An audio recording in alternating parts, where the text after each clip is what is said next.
Hola, espero que estés teniendo un excelente día. Me da mucho gusto saludarte el día de hoy y espero que te encuentres muy bien.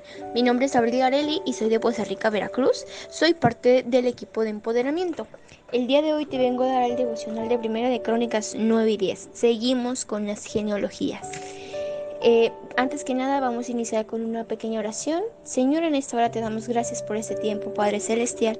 Te entronamos en este lugar y te damos gracias por permitirnos estar aquí hasta el día de hoy. Gracias porque tú has sido nuestra fuente de provisión en estos tiempos y por mantenernos sanos hasta el día de hoy, Señor. En esta hora te damos gracias, te pido que abras los oídos y el entendimiento de las personas que están escuchando este audio y seas bendiciendo sus vidas en el nombre de Jesús. Amén. Ok, el día de hoy te vengo a hablar de Primera de Crónicas 9 y 10. En los primeros 8 capítulos de este primer libro de Crónicas hemos visto una de las genealogías más grandes de toda la historia. Esta genealogía nos lleva hasta el principio con Adán y termina hasta el origen de los hijos de Israel, remontando la historia hasta Adán y la sigue hasta el tiempo mismo de la cautividad. Contando con todo Israel por sus genealogías fueron escritos en el libro de los reyes de Israel. Los de Judá fueron deportados a Babilonia por su rebelión. Primera de Crónicas 9:1. En esta declaración encontramos algo tremendo. Y es la revelación de que las genealogías se guardaban en el mismo templo. En realidad son las genealogías de cada una de las tribus. Vemos aquí que Dios indicó claramente que Él había dado esas genealogías. Fueron registradas hasta que el pueblo fue llevado cautivo. Y luego se produjo cierta confusión. Cuando regresaron, continuaron después de reedificar el templo, llevando esas genealogías. Babilonia se llevó cautivo al pueblo de Israel. El motivo era su rebeldía. En el versículo 1 dice: contando a todo Israel por sus genealogías, fueron escritos en el libro de los reyes de Israel, y los de Judá fueron transportados a Babilonia por su rebelión. Una persona rebelde es aquella que no le gusta estar sometida a ninguna autoridad. Las autoridades aquí en la tierra fueron dejadas por Dios. Y nos lo dice Romanos 13:1-2, que dice: sométase toda persona a las autoridades superiores, porque no hay autoridad sino de parte de Dios, y las que hay por Dios han sido establecidas. En el versículo 2 dice: de modo que quien se opone a la autoridad, a lo establecido por Dios, resiste. Y los que resisten acarrean condenación por sí mismos. Hay que ser obedientes a nuestras autoridades, oigan, ¿ok? Cuando hablamos de Babilonia no nos referimos al mundo, ya que el mundo se identifica como Egipto. Con Babilonia nos referimos al sistema de adoración falsa. En el mundo se adora a Dios, pero no de la manera como Dios quiere que lo hagamos. No todos los sistemas religiosos nos llevan a Cristo. El camino mediante en el que el mundo se quiere guiar a la gente hacia el camino de Cristo es a través de la idolatría y de falsas tradiciones inventadas por el hombre. El pueblo de Dios había caído en las manos de Babilonia, pero llegó la hora de que retornaran a sus tierras. No puede haber pueblo si no hay organización. Primera de Crónicas 9:2 dice: los primeros moradores que entraron en sus posesiones en las ciudades fueron israelitas, sacerdotes, levitas y sirvientes del templo. Un grupo grande sin organización no es más que un gran montón de gente. Las normas y estatutos convierten los grandes montones de gente en pueblos. Israel no era más que un gran montón de gente, más de 2,5 millones, por cuanto Dios les dio sus leyes, se convirtieron en su pueblo. ¿Qué se necesita para organizar al pueblo de Dios? Punto número 1. Dirigentes. En este caso se necesitan sacerdotes, personas dispuestas a guiar, administrar y controlar. Dice en el versículo que leímos anteriormente, nos dice que los primeros moradores que entraron en sus posesiones en las ciudades de israelitas fueron sacerdotes y levitas. Punto número 2. Servidores, que son personas que estén dispuestas a colaborar en lo que se tiene que hacer. Nada en el mundo se puede hacer solo. Es necesario aprender a trabajar en equipo. Y eso nos lo dicen en el mismo versículo. Dice: y ser sirvientes del templo. Punto número 1 del punto número 2. Porteros, o lo que hoy podríamos llamar ujieres. estos morando alrededor de la casa de Dios, porque tenían el cargo de guardarla y de abrirla todas las mañanas. Eso nos lo dice en el versículo 27. Punto número 2 del punto número 2.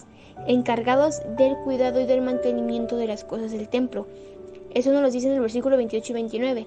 Algunos de esos tenían a su cargo los utensilios para el ministerio, los cuales se metían por cuenta y por cuenta se acababan, y otros de ellos tenían el cargo de la vajilla y de los utensilios del santuario, de la harina, del vino, del aceite, del incienso y de las especias. Punto número 3. Cantores. Personas encargadas de la alabanza. En el versículo 33 dice: también había cantores, jefes de familias de los levitas, los cuales moraban en las cámaras del templo, exentos de otros servicios, porque de día y de noche estaban en aquella obra. Si quieres conseguir el éxito, debes de aprender a organizarte y salir de esa Babilonia de desorden en la que Satanás nos quiere meter. Muchas iglesias han permitido que Babilonia entre en sus templos, adorando a Dios de la manera que a Él no le agrada. Las iglesias no están para entretener a la gente. Las iglesias están para decir la verdad, con amor, pero la verdad, claro. Dios está buscando verdaderos adoradores en espíritu y en verdad, personas dispuestas a no dejarse contaminar por las tradiciones de este mundo. No hay que guiarnos por la comodidad del hermano, no. Tenemos que agradar el corazón de Dios, no buscar agradar al corazón de la gente. Jehová es un Dios de orden. En 1 Corintios 14:33 dice: pues Dios no es un Dios de confusión, sino de paz. Como en todas las iglesias de los santos y dentro de esa ley del orden, todos tenemos resultados conforme a lo que hacemos. Es decir, los frutos que cosechamos tienen mucho que ver con las cosas que hacemos. A esto Dios les llama la ley de la siembra y la cosecha. A este evento el mundo le llama la ley de la compensación. No importa cómo le llames, lo cierto es que todo lo que sembremos es lo que vamos a cosechar. Todos nuestros actos, sean buenos o malos, generan consecuencias. Cuando algo sale mal, no le eches la culpa a los demás. Mira qué estás haciendo y qué estás sembrando. El mediocre siempre vive culpando para no tener que aceptar sus errores. Razones por las cuales murió Saúl, o podríamos decir razones por las cuales le salieron las cosas mal. Punto número 1. Fue rebelde ante Dios. En el versículo 13 dice: asimismo murió Saúl por su rebelión con que prevaricó contra Jehová. Una persona que no se somete a las autoridades, por lo general siempre le salen las cosas mal. Un hijo rebelde nunca tiene bendición. En Efesios 6:2-3 nos dice: honra a tu padre y a tu madre, que es el primer mandamiento con promesa, para que te vaya bien y seas de larga vida sobre la tierra. Punto número 2. Fue rebelde ante las normas de Dios para el pueblo. Hay personas que si aceptan a Dios, lo aceptan es cumplir sus normas. En el versículo 13 dice: contra la palabra de Jehová, la cual no guardó. Punto número 3. Fue infiel a Dios, practicó hechicería. En el versículo 13 nos dice: y porque consultó a su adivina. No solo la hechicería es infidelidad, sino también el ser amigos del mundo es causa de infidelidad. En Santiago 4:4 dice: oh almas adúlteras, ¿no sabéis que la amistad del mundo es enemistad contra Dios? Cualquiera que quiera ser amigo del mundo se constituye enemigo de Dios. Punto número 4. No consultaba a Dios.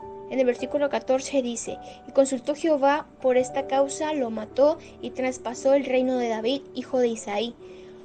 Cuando tienes problemas, ¿a quién consultas? ¿A Dios o a los hombres? En el orden de prioridades, ¿qué lugar ocupa Dios en tu corazón? Cuando nos hacen ese tipo de preguntas, siempre respondemos que Dios es lo máximo para nosotros, pero los hechos muestran todo lo contrario. Siempre recuerda que todo lo que hagamos produce fruto, es decir, genera consecuencias. Si ya estás aburrido de cosechar malas cosas, empieza por cambiar la siembra. ¿Qué quieres cosechar? Esa es tu decisión. Cuando algo sale mal, siempre lo volvemos a intentar.